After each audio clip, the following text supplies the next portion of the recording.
time to wake up. This is what you need, entertaining and educating. It's Kenny Klein TV. Yeah, First Amendment, gotta respect it. Come tune in to see how we keep an eye on police and government agencies. Yeah, all this misinformation, that's a problem we gotta solve. Give credit and praising those who do an amazing job. Tune in, please don't delay. Entertaining while we educate. This is what you need. Hey, Kenny Klein TV, let's go.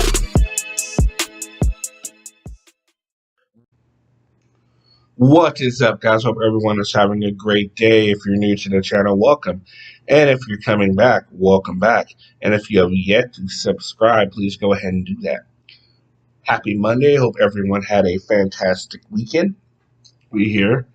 Another start to another beautiful week. Hope you guys are enjoying it. So today we are going to take a look at an auditor that we have showcased on this channel before. Oh God, maybe even a year and a half ago or something like that. But you may recognize the voice. Now this guy right here is a former wrestler turned auditor. That's right, ladies and gentlemen, Val Venis. He is out here and he is doing his thing, and he decides to go into a public building and kind of ask some questions about a courthouse. Now, you might ask yourself, why doesn't he go to the courthouse to ask questions about the courthouse? Because auditors don't think like that. They think that any cop, any fireman, anything, they should know everything about every other aspect of someone else's job, right? Absolutely. And even at sheriff, let's find out, because, you know, courthouses are county, so sheriffs handle that. So let's go ahead and find out.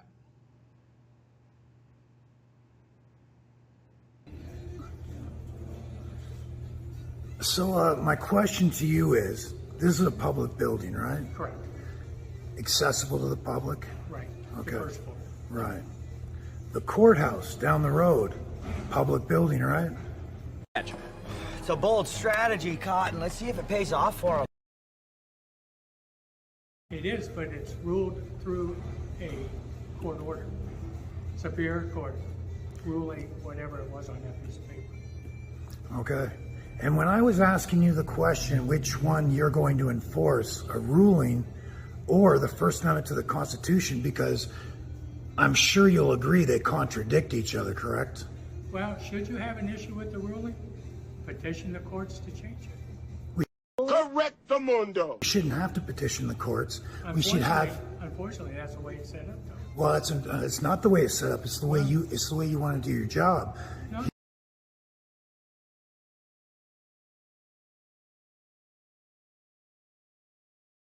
No. Did you not swear an oath to protect the freedom of the press of American people, the private sector? Do you know what my oath says? Well, I know you swore an oath to the Constitution. Do you know what my oath says? Did you swear an oath to the Constitution That's or not? part of what my oath is. Do you know what the other part is? No, tell me the other part that you're No, you referring can to. look it up. You see, that's the problem. I come here to get answers, very serious It answers. also says that I will uphold the Constitution of Arizona along with the Arizona laws. Oh, I'm sorry. So does the Arizona Constitution have something in there that contradicts the freedom of speech guaranteed to us in the Constitution of the United States of America? No. It doesn't. No, So you weren't but enforcing. the court ruling So does. you weren't enforcing the Arizona Constitution against me. You were enforcing a judge's policy against me, correct? I was holding a court ruling, which is different than a policy. A court ruling is a judgment. Okay, it's a judgment. Right. Now, does that judge have the power It does. does what? Has the power To what? to dictate what goes on in that courthouse. Okay, so let me finish my question, because that wasn't my question. Okay.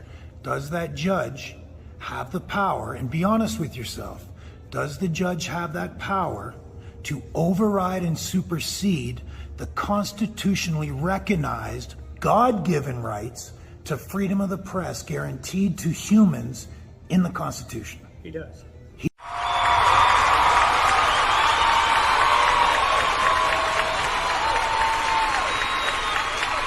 He has has the power to override the Constitution. As I said before, if you have an issue with the ruling, petition the court to change it. We shouldn't have to do that. We should have. But you have to. Listen, I don't want to. I know, we're not going to argue. We're not going to argue. I just want to tell you what it is I'm doing. I am a journalist. And let me. I'm not saying you're not.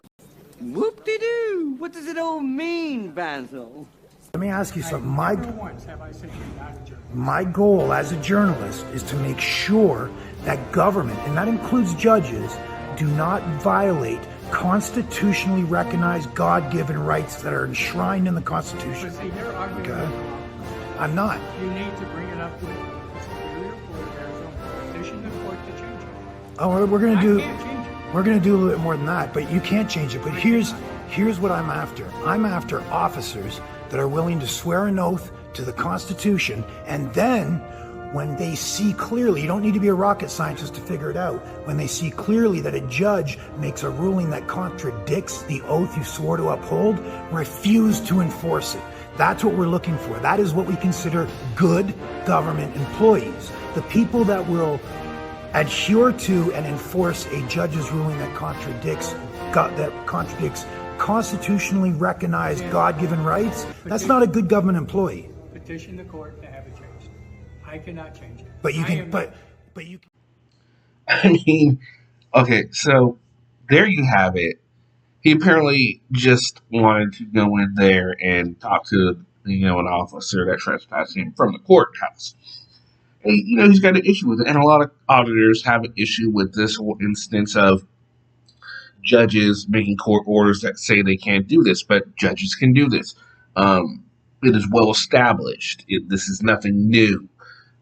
Judges pretty much have sole dominion over, their courthouse sort of thing. This is not new in a courthouse and not a courthouse, but a order from a judge is good. You're not arguing with it. Yes, the cop is right. He can petition them to get that changed. Will he do that? Honestly, we don't know. Maybe he will. Maybe he's a little different from other auditor cop watchers, right? Maybe he'll actually try and get this changed. Will he be successful? I highly doubt it. But you know what? If he tries, then it puts him a little bit ahead of some of the other ones that just go in there and complain. But this video, he's just going in there to complain, right? And kudos to the cop for not, being rude, not being anything like that. He answered the question, said, "Hey, look, man, you're talking to the wrong guy. I can't really do anything about this. This is, what I do." And, he tried to give a little impassioned speech. And, to an extent, he's right. If the police see something that is wrong and unconstitutional, absolutely they should do something. Absolutely. But in this case, no. Nothing is going wrong here. What do you guys think? What did you think of the auditor, the talker, the petitioner?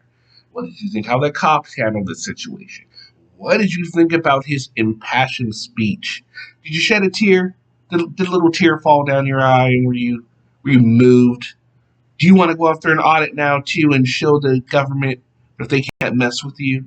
Let me know in the comments section.